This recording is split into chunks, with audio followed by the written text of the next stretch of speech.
Maggie is a young nurse with a successful career at a private hospital.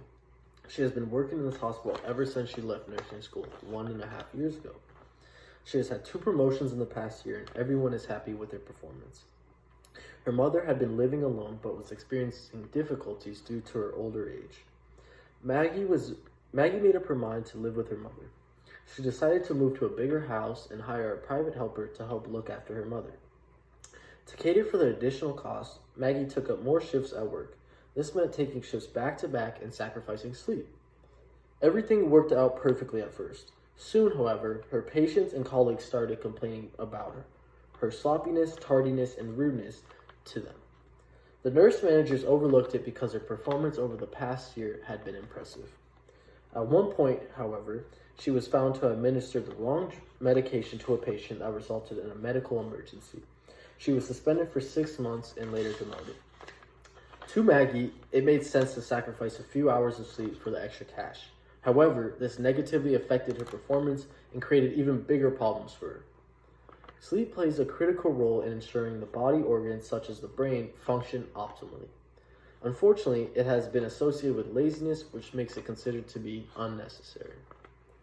Studies show that sleep increases attention, creativity, learning, memory, and helps in decision making. I will first talk about how much sleep one should get, then look at the effects of not getting enough, and finally, how we can conveniently increase the amount of time spent sleeping. First, we'll begin with the amount of sleep needed in a day depending on a person's age and how crucial it is to sleep within the recommended range of hours. According to the National Sleep Foundation, the amount of sleep required depends on a person's age. Young adults between 18 to 25 and adults between 26 and 64 should have 7 to 9 hours of sleep. According to the Journal of American Heart Association, one should sleep within the recommended range of hours.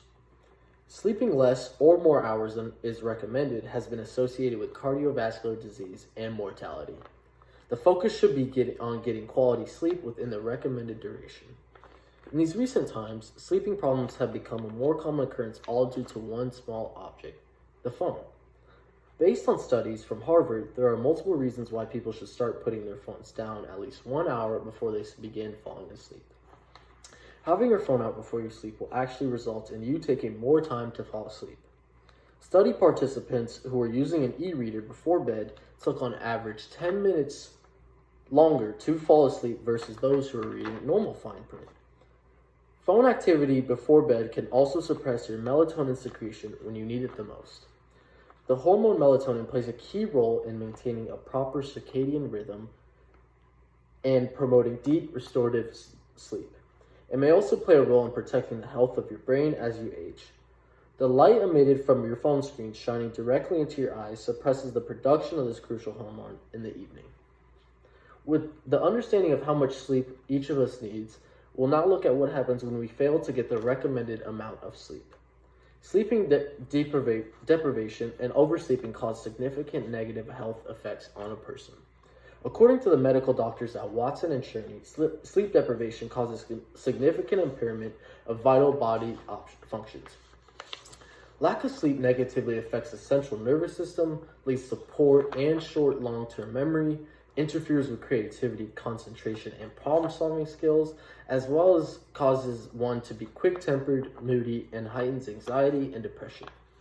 Sleep deprivation weakens immunity and increases the risk of diabetes, high blood pressure, heart disease, and weight gain.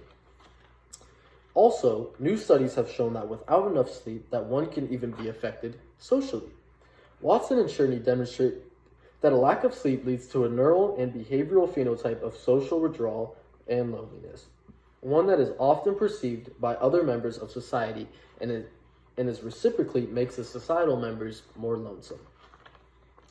As human beings, we did not evolve to be alone, so sociality plays a fundamental part in the well-being of us as human beings. Conversely, social isolation and loneliness are known as risk factors for premature death more so than being obese. Now that we know the potential harm of too much and too little sleep, let us look at how we can improve the amount of sleep we get. Improving the amount of sleep one gets requires improving the sleeping environment, changing behavior to facilitate sleeping, and engaging in active physical activities. According to Better Sleep Council, getting healthy sleep requires the creation of a conducive environment for sleeping. Make the temperature and sounds and the lighting of the room better for conducive sleeping. Have a comfortable mattress and pillow to sleep on. Get rid of electronics and other things that eat into sleeping time.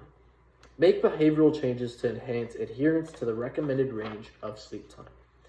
According to the Harvard Health, one should create time during the day and on weekends to repay sleep debt and to help catch up on sleep. Stick to a sleep schedule to be able to optimize sleep time. Johns Hopkins Hospital recommends active physical exercise for better sleep. Exercise raises body temperature, which facilitates sleeping when it starts to fall, and reduces stress and tires one out, making it more likely to have quality sleep in the night duration. So far, we have discussed the amount of time that one should sleep, the negative effects of not getting the recommended amount of sleep, and how we can improve the amount of time we sleep. Sleep is a key determinant of our health and well-being. In order to optimize our abilities, attain our goals, and enjoy our achievements, we need to deliberately set aside time to sleep every single day.